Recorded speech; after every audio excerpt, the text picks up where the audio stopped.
Ilang taon po kayo natuto mag-drive? Ako 14.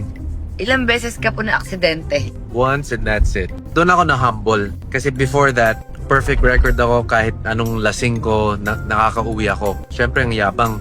Yeah, I can do that, yeah. Mas magaling pa nga ako mag-drive pag nakainom. Ganun pa yung mga phrasing ko dati. It only takes that one time and then yun na yun. Ikaw, ma'am, Kat, ilang taon ka natuto mag-drive? 17. Saan ka una nag-drive? Starstruck. Audition. Binili ako ni mama ng sasakyan. Ano yung first car mo? Honda City. I think naabutan ko pa yun.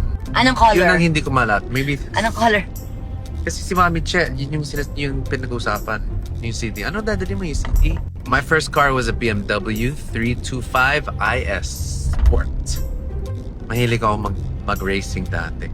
Nung time na yun, gusto ko yung malakas yung exhaust. Yung... Ngayon gusto ko lang timing. Have you ever noticed, well, do you fly? Do you fly a lot on the plane? Akala ko talaga na-imagine ko lumilipad siya ko tinatanong. Gigigil ako sa'yo. I was talking to, Joey. Hindi ikaw. Sira ulo ba ito tatanong kung lumilipad siya? Ba, Chris? Ikaw ba, do you fly? Tingin. Whoa! All right, guys. So register on the link, and you guys might win big like this. Woo! Look at it, still going. 14K, baby. 2 winners tonight. Register on the link. Leave your cash, G. I got you.